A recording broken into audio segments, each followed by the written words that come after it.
Grade 7.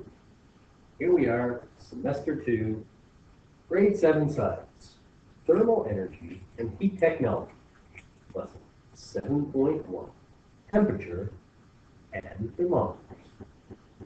As you can see here, we have 3 different temperature scales: Fahrenheit, Celsius, and Kelvin.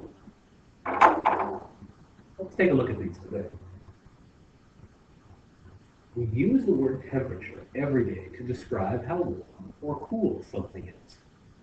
We usually guess what the temperature is by touching something or by observing whether the color of an object changes. These are not very safe or reliable ways of measuring temperature.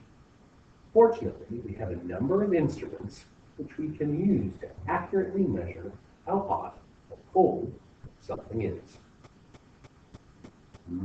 Barbecue. We normally use a thermometer to measure the temperature of the weather, of someone, or the liquid. Thermometers first used in the 17th century, but the first thermometers did not have a scale. The scale is very important because it's used to show us the exact temperature. Most countries use Celsius scale. This scale is named after a scientist named Celsius, who used the term degree as the unit of temperature. Another scale, called the Kelvin scale, was named after a scientist called, you guessed it, Kelvin. The Kelvin scale is used to help explain the behavior of gases at different temperatures.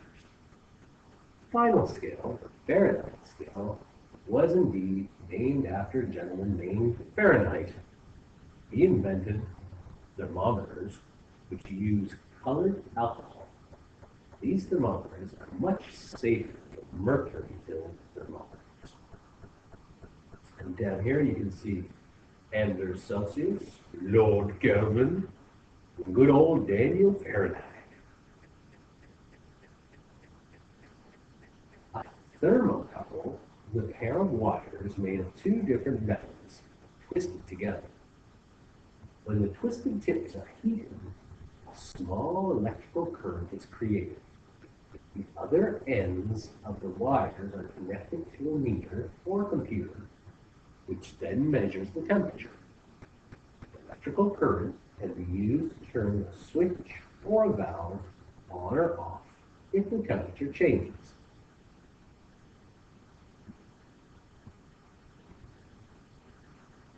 A bimetallic strip is made of 2 different metals joined firmly together.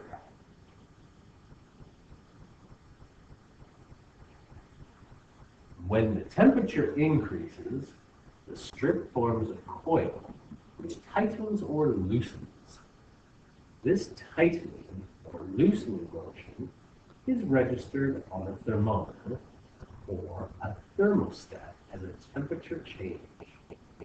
The temperature change will then trigger a machine to turn on or off. Bimetallic strips are often used as part of an automatic home heating system.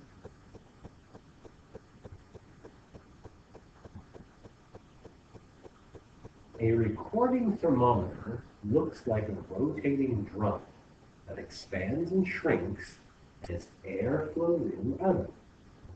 The movement of air is actually a reflection of temperature changes over a period of several days. Changes in temperature are recorded by a pen on the drum. Objects do not have to be glowing red hot to give off radiation. Infrared radiation, or IR, is a type of radiation similar to light, which we cannot see. Your skin can detect radiation when you are near hot objects. In order to see the IR, we use an infrared thermogram. Okay, 7. Let's finish that will match up that to. Try this at home, and then we'll correct it in class on Monday. Match each device with the correct use of the device. Thermometer. Is it A, preventing a furnace from overheating, B, trying to find your way through a forest late at night, C, controlling an air conditioner settings, D, checking if you have a fever, or E, keeping track of the temperature of each day of the month. Which one of these is a bimetallic strip used for? A thermocouple, a recording thermometer, or how about an infrared thermograph? Think about it, grade 7. The options, and we will discuss this Monday morning. See you then, grade 7. Semester 2 has officially begun. See you soon.